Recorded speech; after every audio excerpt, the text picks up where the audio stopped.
Hello and welcome back to the channel. This is Ziku Nakamura here with Alice Rose. Alice Rose. We're back for some more story time. As you'll see, the background is playing some Skyblock Minecraft. But in the foreground here, I'm going to read you a story. The first one comes from a Reddit called r/talesfromthegame. Now, this story is called Stardew Valley u/Sahasrara tells the story of Sam and other Sam. Now, if you don't know who Sahasrara is, it's a guy from Legend of Zelda: Link to the Past that you go meet, and he tells you where to go find the 3 stones that let you get the Master Sword. But you know, that's for a different time.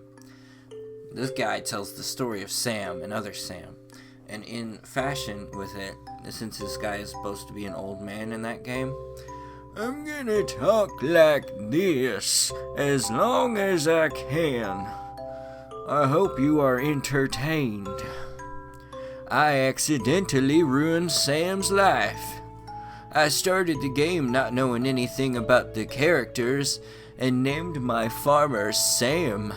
It's a short gender-neutral term name that's not my own, so I figured it would be good for a player character in an RPG, right? Well, I got off the bus on the first day and everything seemed fine. Planted my parsnips and went into town to fulfill the Meet 28 People quest. This was probably the most important day in other Sam's life, because it's the day when everything started to go wrong. But I don't even remember meeting him. I was trying to meet every new person as fast as possible, and his name didn't even register with me. The one person I do remember is a sweet, kind girl named Penny I met in the library. Already I had my eye on other Sam's de facto girlfriend. Oh no. I can't forget. Spring gets on and I settle into a habit. Water the crops, come into town and say hi to Penny, talk to a few townspeople, and then off to the mines or the forest. I finally hear through dialogue that there's another Sam in town, but I don't know who he is or what he looks like. As I got more integrated into the community, I finally figured out what the anime hair Bart Simpson looking guy is other Sam. This hardly registered though.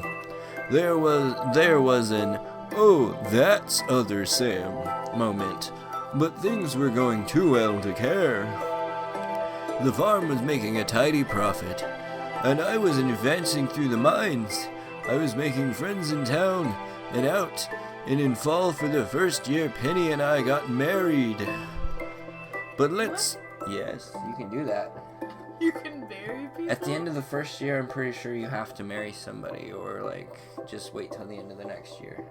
So, he married Sam's girlfriend. Essentially, the one that he would go to if you didn't meddle with her. Dang. I know, and his name is Sam as well. But let's step back for a moment and look at how things have been going from other Sam's perspective. You've got a loving mother who dotes on you, a war hero father, a steady janitorial job at the Joja Mart, and a cute friend who you assume you'll end up with. Sure, you lead the town in the community service hours served, and your reputation is the guy who ruined the luau soup with anchovies that one time. But it's a small town and expectations are low. This new guy shows up, some farmer with the same name as you. Fairly or not, in this town of only about 30 people, you're going to be compared to him. It doesn't seem so bad at first. Your girl says she saw him digging through the trash near the library. You hear he got lost in town until he collapsed, exhausted, and had to be carried back to his farm by the doctor. And for some reason he's mostly selling random nuts and flowers he's scrounged from around the valley. No big deal. But then he starts getting the hang of things. It literally said he starts twice, just so you know. That's why I read it twice. The desk jockey from the city, who got exhausted cutting down a couple of trees, is now spending his days slaying monsters in hell or Paul Bunyaning down entire forests. His farm is making him rich, and he's slinging Gold Star mayonnaise around the town. And even though you don't see the appeal everyone loves him for it, he's spending more time with your girl. She's falling for him. They even get married. And you realize you never had anything to offer her in the first place except that you were there.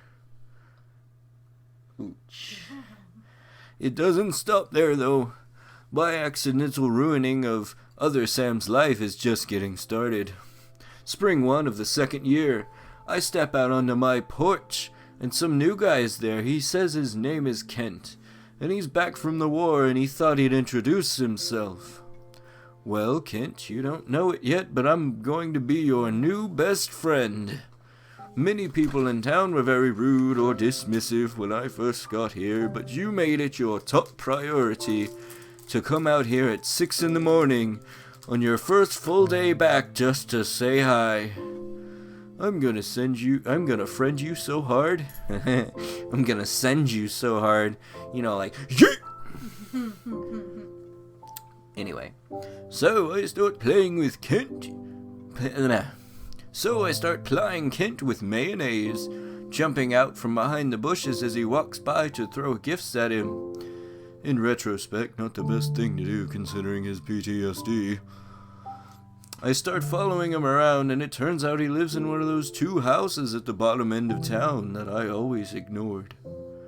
Turns out other Sam lives there too. Turns out Kent is his dad. Turns out Kent feels estranged from his son and turns to me as the only person he can really talk to. Had I not... He went to the war, man. I don't know. You know, you'll come back all willy-nilly like you're good and everything. No, I mean, how did he... That is a hell of a coincidence. I know, right? This whole thing is a heck of a coincidence.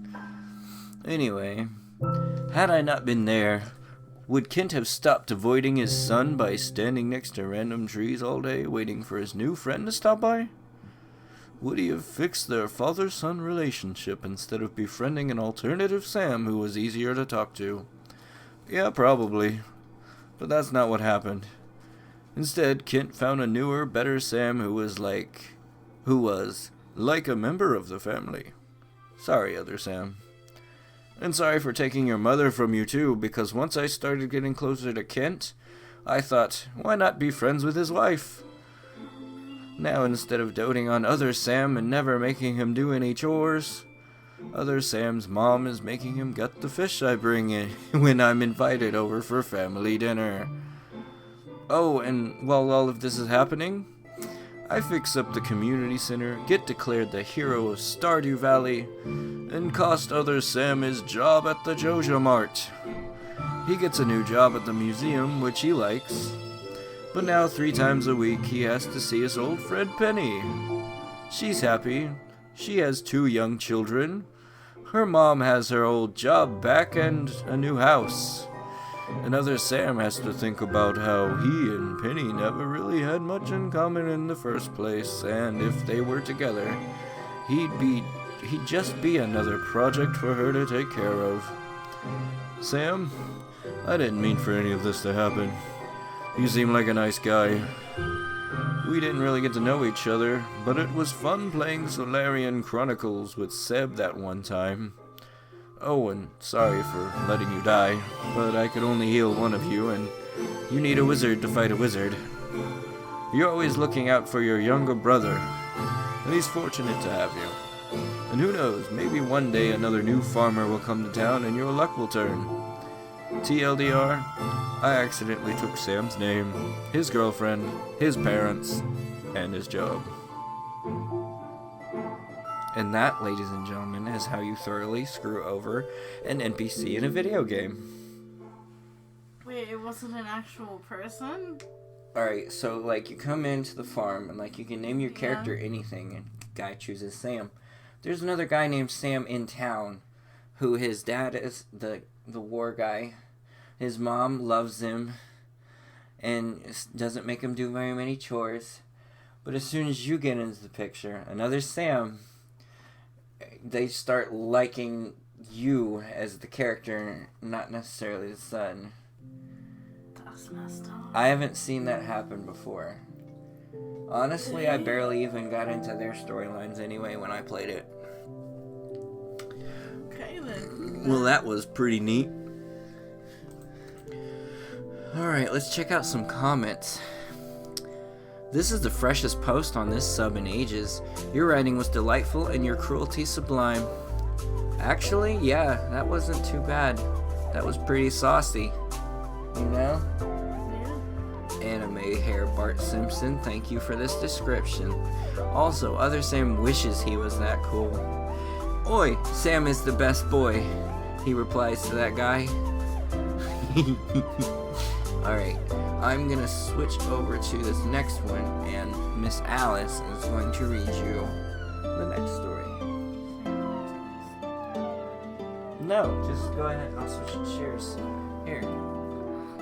Oh, you might want to censor yourself. This one's got a lot of cussing in it. Okay. Hi, Nadia. Okay, it's called Don't Cover Your Ears While My Baby is Yelling at You. For some context, I am a 15 autistic boy, which will be relevant later. This happened on my 13th birthday in a Primark when I was buying more clothes. Because I chewed the other ones. And about 20 minutes after I walked in, I heard a child yelling, triggering my sensory overload. So I covered my ears and curled up into a ball and started making noise. That's how she copes. Or they cope. He copes. Oh, fuck. Continue. Okay. Sorry. And then I feel a hard push on my right shoulder. And even louder, excuse me. I stayed how I was, and eventually she quieted down after I calmed down, and I got up, still shaking, and we talked. This is how it went. Excuse me, how dare you do that to my baby? What? You took the last Pokemon shirt. Oh, sorry, Emmy. EM.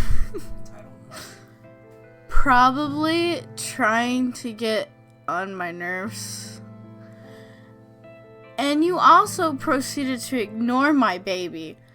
Oh, sorry, your kid yelled and it triggered my autism. How dare you? How dare... Oh, OMG, how dare you come near my baby and risk him getting autism because you are irresponsible and had the vaccine, and because you so dumb let my baby yell at you. Me. You're mental. You're mental. Leave me alone. Emmy, but you have autism and you're putting everyone here at risk. R-word? Yeah. At At this point, my sister came back and carried me away before I slapped her. Good move on her part.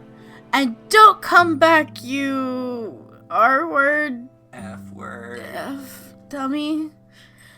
My sister was mad and said at least he's not a bully and actually has a live female dog. We walked out with me crying at this point and just went home. Yikes. That's a lot. A 15-year-old autistic boy I hope he's doing okay. curls up in a ball and starts making his own little noises to cope, and lady's just like, excuse me, how dare you do that to my baby? What? Yeah. Exist? You took the last Pokemon? Sure. Yeah. You triggered my freaking autism. Oh, you know that's contagious, right? No, it's not contagious, you dumb... It's completely developed individually, I think. Like, if I had to guess, I would say that There's no guessing. It happens. it just happens. It's genetics. It's genetics. Yeah. Oh, It's just genetics. genetics. Shoot. People like that make me mad. Make me wish that people like that didn't exist. Do you want to do one more? Think I could do one more? I'm gonna do it on this. Okay, you can do another Let's one. see, how much time we got? Actually, nah, not one more. Sorry, we're at time. So, I thank you all so very much for watching this little go through of Skyblock, and Yeah. oh, by the way, her post was like on r/entitledparents. In case you were wondering, I don't think we said that earlier. Alright. Thank you all so very much for watching this episode of Storytime, and we'll see you next time. Bye. Bye.